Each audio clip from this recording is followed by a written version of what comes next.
हूँ और खुद प्रिंसिपल रहे हूँ स्कूल की, और आज मैं मंत्री हूँ। मैं आप लोगों को दुविधा का समझती हूँ। एज ए टीचर मैं प्रिंसिपल प्रमोट हूँ, तो आप लोगों को पहले रुका था फिर चालू किया। इस तरीके से अभी तक पुरानी नियमावली से परीक्षा होती थी और अचानक से बदलाव किया गया। मैंने ये भी मुद्दा रखा कि 2022 में जो पुरानी नियमावली से परीक्षा हुई थी, 2022 में जो पुरानी नियमावली से परीक्षा हुई थी, अचानक उसमें परिवर्तन कर दिया गया और परीक्षा को बार बार पोस्टपोन किया गया और अचानक से नियमावली बदल दी गई। तो उन्होंने उनको इस बात की जानकारी नहीं थी। उन्होंने कहा अच्छा, तो उन्होंने कहा कि 5 लोगों का आपका एक प्रतिनिधि, जिसमें मेरा नाम लिखा गया है और 1-2 लोगों का और नाम लिखा गया है, और उन गुट को लेके आपको सचिवालय में आना है, सचिवालय में आना है और अधिकारियों से बात करनी है। तो हमारी सदस्य ने कहा, सर ने कहा गया संदीप पाल जी कि हम बहुत सारे अधिकारियों से मिल चुके हैं, लेकिन अधिकारी कहते हैं कि जब तक शासन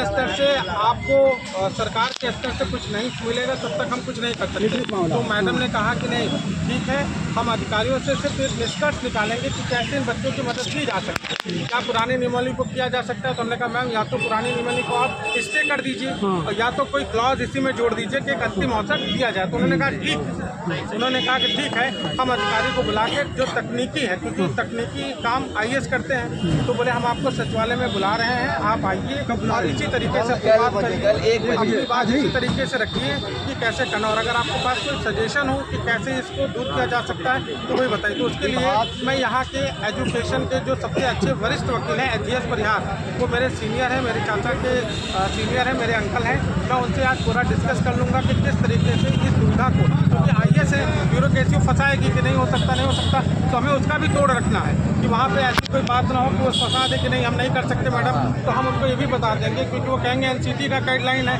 तो हम बता देंगे कि राज्य जो है शिक्षा सूची जो है वो राज्य का विषय होता है, कंटेंट का विषय होता है। उसमें केंद्र सरकार भी कानून बना सकती है, राज्य अपने कानून बना सकती है, तो उसमें ऐसे कोई दिक्कत नहीं आएगी एनसीटी के नॉर्म्स में। और जब 2014 से लेके 2022 की परीक्षा एनसीटी के नॉर्म्स के बिना हो सकती है, तो आगे की भी परीक्षा हो सकती है। तो आप लोगों को मैं एक चीज़ आश्वस्त करना चाहता हूँ कि मैं अभिषेक सिंह यहाँ अधिवक्ता हाईकोर्ट लखनऊ हूँ, और अपॉइंटमेंट के लिए मैंने पूरे प्रयास किए। दीपा मैम जानती हैं कि जो एसीपी साहब हैं, जिस दिन आप लोगों ने 28 जुलाई का किया था, मैं तब से उनका फॉलोअप कर रहा था, रोज़ मिल रहा था सबसे।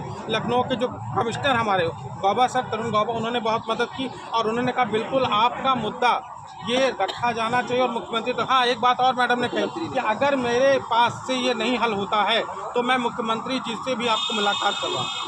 ये बहुत बड़ी बात है, उन्होंने कहा कि मुख्यमंत्री, तो आप इतना जान लीजिए कि आप मुद्दे तो बहुत करीब हैं। अभी ना कोई नोटिफिकेशन आएगा, मैं दोबारा गया, मुझे पुलिस वालों ने रोका बहुत बदतमीजी के साथ कि वो कैसे जा रहे हैं। तो उनके जो पीआरओ साहब थे, मेरी उनसे बात हुई, फिर उन्होंने फ़ोन पर मैडम से बात की। हमने कहा मैडम एक चीज़ रह गया कि आयोग को आप बोल दीजिए कि जब तक इस पर पटाक्षेप नहीं हो जाता है आप नोटिफिकेशन नहीं जारी करें। उन्होंने कहा मैं बिल्कुल बोलूँ, उन्होंने कहा मैं बिल्कुल, आप विश्वास करिए कि जब तक आपकी चीज़ें पूरी तरीके से नहीं हो जाएंगी। जैसे हम लोगों ने यूपीएससी में एक आंदोलन किया था सीसैट के लिए, और हम लोगों ने कहा था कि जब तक सीसैट का पटाक्षेप नहीं हो जाता, नोटिफिकेशन नहीं जारी होगा, काम नहीं होगा, तो नहीं हुआ था। तो आप जान लीजिए कि आप बिल्कुल टेंशन ना लीजिए, कोई भी यूट्यूब या छोटा मोटा बनाए कि नियमावली लागू हो रही होगी, अगर नोटिफिकेशन आ भी जाता है तो भी आप विचलित मत होइएगा, क्योंकि अब आपके पास सीधे कैबिनेट मंत्री गुलाबो देवी के समक्ष अच्छे से, और मैंने एक वादा किया था, आप लोग मेरा यूट्यूब चैनल देखिएगा, मैंने कहा था ज्ञापन देने वाला काम नहीं करूंगा, मैं one table to table conference करूंगा। जैसे गोलमेज सम्मेलन होता था ना,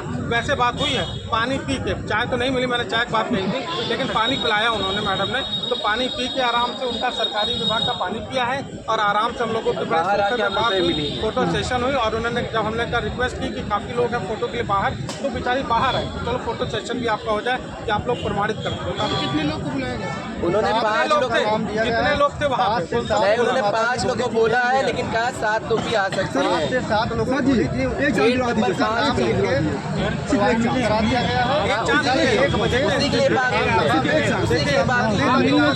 और कोई नहीं बात हुई है। वही 1 बजे हमारा 7 लोगों का प्रतिनिधिमंडल है, डेलीगेशन है। प्रवृत्ति कला वाले थे, एकल विषय के थे, जो कि कुमार कौशल का ग्रुप किया था, और हमारे नॉन बीएड के साथ। कुल मिला के पुरानी नियमावली से एक लड़की इंग्लिश वाली थी, अंग्रेजी वाली लड़की, उसका उनका लैंग्वेज का कुछ विवाद था और संस्कृत की कोई विवाद था, उनका सब्जेक्ट का विषय था। सबका समाधान सर पुरानी पुरानी नियमावली के आधार पर ही होगा। वो व्यक्ति सामने आए, वो व्यक्ति समस्या सब समाधान जो अपनी बातों को IAS अधिकारियों को समझा सके। और आप लोग चिंता न करिए, जो पार्थ सेन शर्मा जी हैं उनको तो मैं नहीं जानता हूँ, पार्थ सेन शर्मा जी हैं उनको नहीं जानता हूँ, लेकिन किंजल सिंह मेरे साथ पढ़ी हैं 2009-10 बैच के, वो भी विशेष सचिव हैं। मैं आज उनसे बात करूँगा कि मैडम आप भी रहिएगा और आप इस नियमावली को लागू कराने में हमारी मदद करेगा। तो दोस्तों मैं आप लोगों को फिर से बता देता हूँ कि आप लोगों की डिमांड पूरी होगी और जरूर पूरी होगी। आप लोग फॉर्म भरेंगे, ये मेरा बहुत कोई नेता की कोई बात नहीं है। जो कहा था आप अभिषेक सिंह, और आप देख लीजिएगा मेरे यूट्यूब चैनल को खोल के, ग्रुप में होगा कि मैंने जो बात कही वही, कोई झूठ नहीं, कोई फरेब नहीं। मैंने ये कहा था कि 200-250 की परमिशन नहीं मिलेगी तो नहीं मिलेगी। मैंने ये कहा था कि 7 से 8 लोग जाएंगे, उससे ज़्यादा मैडम गए, 15-16 लोगों को मिलवाया। ये कहा था कि राउंड टू राउंड बात होगी, मैडम एक टेबल के पीछे रहेंगे, हम रहेंगे, वो भी करवाया, तो सब कुछ हुआ।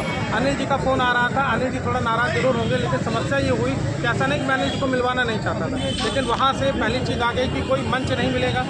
युवा मंच का नाम वहाँ से खारिज हो गया, मैंने 10 लोगों का नाम भेजा था, तो वहाँ से आप जो इंस्पेक्टर है उन्होंने कहा कोई भी नेतागिरी नहीं होगी, जो अभ्यर्थी हैं उनका नंबर दीजिए और जो उनका सब्जेक्ट है वो दीजिए। तो मजबूरी से क्या किया जा सकता था, और उन्होंने अचानक बुला दिया। ACP जी का कॉल आप दीपा मैडम से पूछ लीजिए, तो उनका मेरे पास कॉल आया तुरंत, मैंने मैम को दिखाया कि उन्होंने कहा तुरंत आइए, तत्काल आइए, बिल्कुल मिले।